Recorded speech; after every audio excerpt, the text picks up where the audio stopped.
Hi, today I would like to introduce you to my new diesel heater, which is the BougeRV Diesel Heater.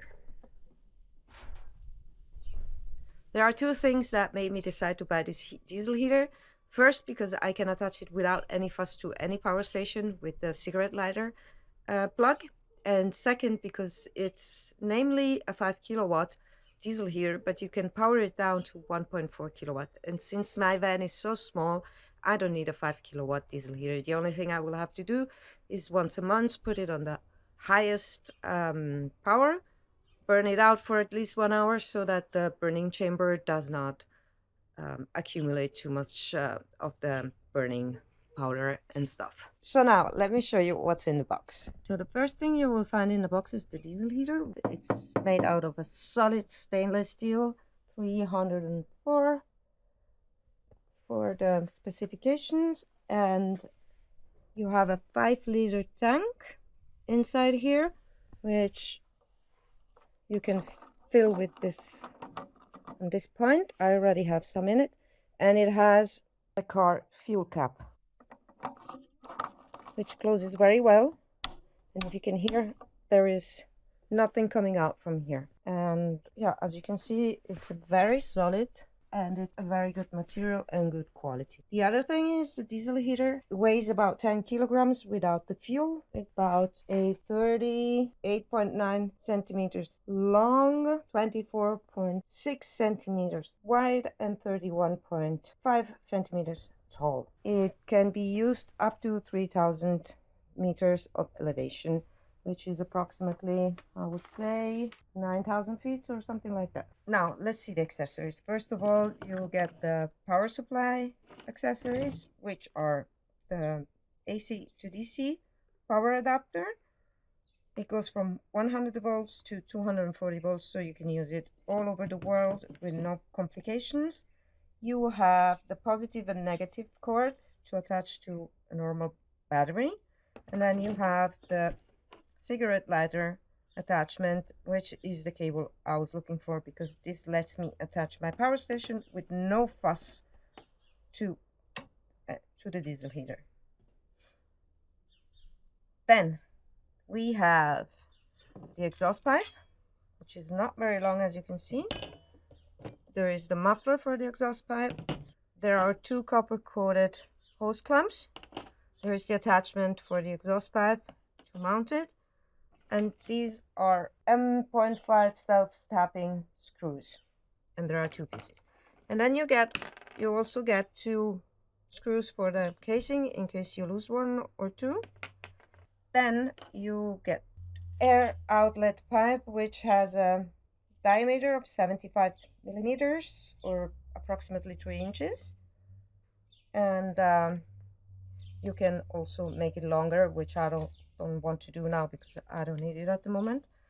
And then you get the attachments for the tube, so you can attach it to the diesel heater, which I will show you afterwards. And then you will also get the heater duct vent outlet, which is this one. You can practically take it out. We'll attach the whole, we'll attach it here,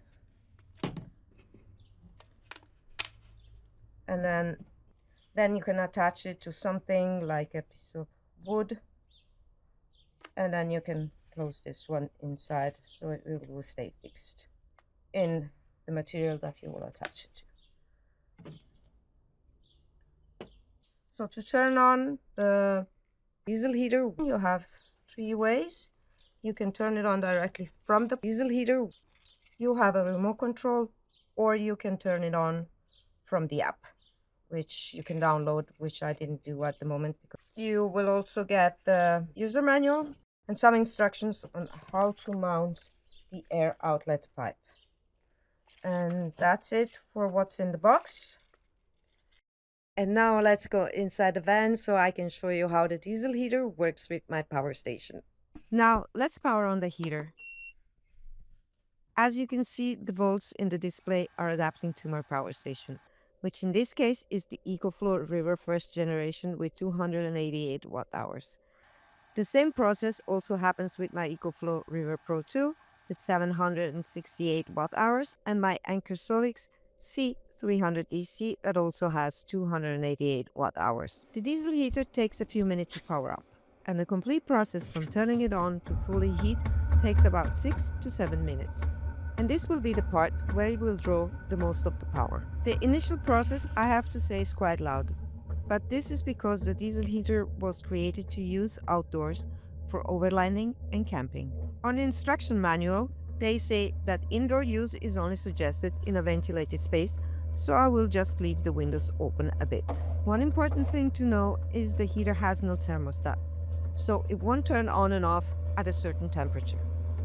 But you can program it to turn on and off for an hour on different times a day. I will do a real-world test as soon as the heater is fully installed. In this first test, I have to say the diesel heater is not on the quiet side when starting up.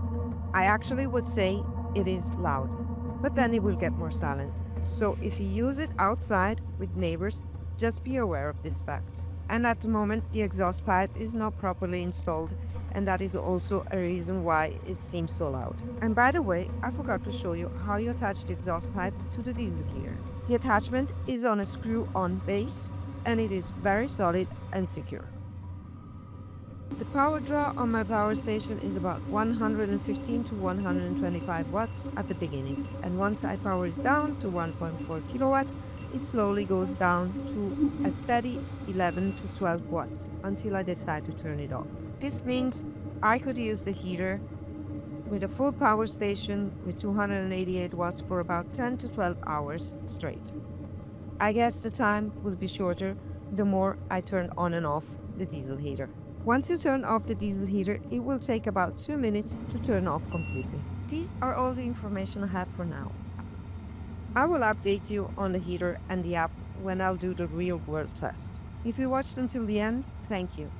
If you find this video helpful, please subscribe, and if you have any questions, leave them in the comment section below. Wish you a very pleasant time. Bye!